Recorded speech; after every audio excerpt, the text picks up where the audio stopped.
Welcome to the first race of the second round robin of the 2024 Royal Perth Yacht Club Team Racing Twilight Summer Impromptu Cup Series. We're about 15 seconds to the start and there's quite a battle going on at the start boat end of the line between Bindy's team in the yellow boat 2 and Ellie's team in blue boat 5. Bindy's team have the right of way as they are the leeward boat, and Ellie's boat as the windward boat has no right to room to sail between Bindy's boat and the start boat. So Ellie has no option but to sail to the wrong side of the start boat, circle round and start as soon as she can. In this race we prove conclusively that a team race is not over until it's over. And we've got a pretty even race start here. The yellow team is marginally in front with first, third and fifth, which gives them 9 points, 1 for first, 3 for third and 5 for fifth, whilst the blue team have 2 points for second, 4 points for fourth and 6 points for sixth, being a total of 12. Of course, if you add 1, 2, 3, 4, 5 and 6, you get 21. So under the low points wins system, you need to have 10 points or less to score less than your opponent and hence win. So whilst yellow are currently ahead, the combination of places they have is regarded in team racing as unstable because there's a blue team boat between each yellow team boat, which gives blue a reasonable chance to change the combinations enough for them to score 10 points or less and hence win. With the race in this unstable condition, most teams will try to do what is called in team racing a pass back. The pass back strategy was developed because it is quite difficult in equal boats with good sailors for any one sailor to sail their boat a lot quicker than any other sailor. So once you get behind at the start, it is very difficult to pass your opponents unless one or more of them slows down. So if you're going to help your teammates pass opponents, you need to slow down the opponents. Most often, to slow down your opponents, you'll have to slow down yourself. So the great skill is to slow down your own boat and to slow the opponent behind you by more, and this is often easiest to do at marks, because that is where all the boats converge from different sides of the course and opponents cannot easily avoid you. At Mark 1, Boat 1 slows to push Boat 4 wide, which allows Boat 1's teammate, Boat 3, to get inside Boat 4, giving Boat 3 the leeward right-of-way position. From then on, Boat 4 has to keep clear of her, but Boat 4 sails fast, trying to get its bow far enough in front of Boat 3's bow, such that its sails will disturb and reduce the power of the wind arriving on Boat 3's sails to slow Boat 3 down. This is partially successful, and it allows Boat 6 to catch up to Boat 3 and take up a right-of-way leeward position on Boat 3 just after Mark 2. So these three boats are chasing each other away from the fastest course to Mark 3. Ellie's Boat 5 jives at Mark 2 and Bindy's Boat 2 jives right behind her. The blue team haven't achieved terribly much with this except they have compressed the race, and Nick Challoner on Boat 1 continues to hold first place.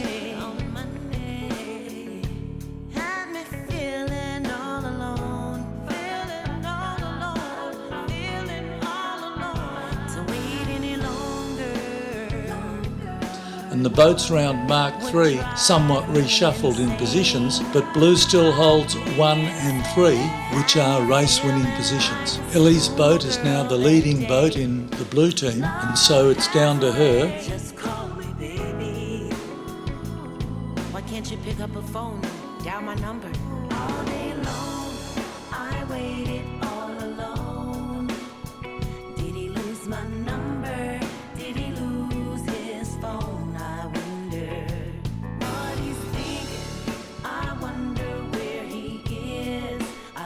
2/3 of the way up to Mark 1 the second time, Bindy and Ellie are still at it. Bindy tries to pass close to Ellie's stern on port tack, and Ellie tacks from starboard to port to cover and slow Bindy down.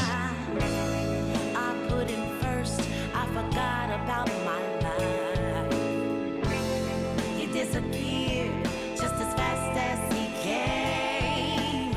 I was so in love, then he played. And as you can see, Isaac is very much back in the race, with his Boat 3 coming in fast on port tack from the left-hand side of the course. Ellie's crew allows her head sail to flap, which sends disturbed air behind them, which slows Bindy's boat and so slows Ellie's boat, which makes it harder for boat 1 to put some sort of block on her when she arrives at Mark 1. Ellie has done this very well, and slowing up the race, she gives boats 4 and 6 a chance to catch up, which gives her team a chance to win. Yeah, he made me feel so ready.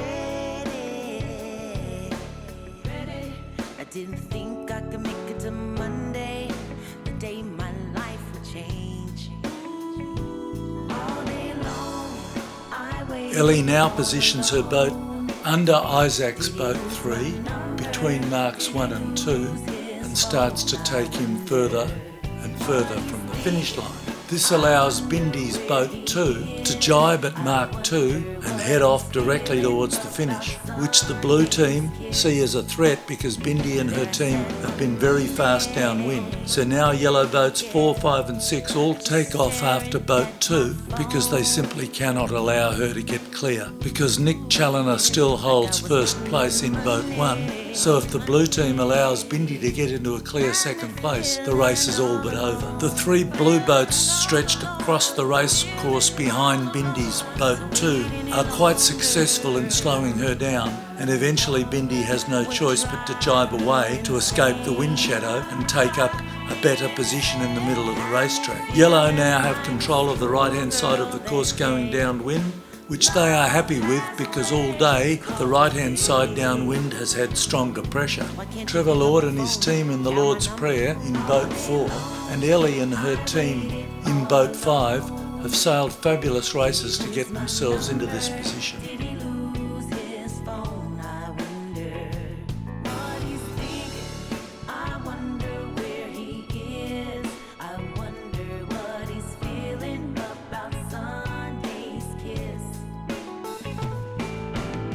Given that he's got Bindi coming down the middle, Nick Challoner on boat 1 thinks that this is an opportune time to go across to the right hand side to defend his team against the boats surging down that side. So he goes over to boat 4 to slow her down, and once he has slowed her, he jibes back to have a crack at boat 5, but at that point he's on port jibe and has to give way to boat 5. And suddenly, once he goes behind boat 5, boats 4 and 5 are first and second, which puts the blue boats for the first time in a winning position. These 6 teams settle down to battle out the last couple of 100 metres with only centimetres between them. As soon as Bindi's team got clear in the centre of the racecourse, they started to become a threat, and they are charging home just behind Ellie's boat as they flash across the line. And if it's possible, there's even less distance between the 4 boats behind them. This race shows why team racing is such a great sport. It's neither sexist nor ageist. It is fast moving and exciting, and you can win the race even if you start last, because you have teammates to help you.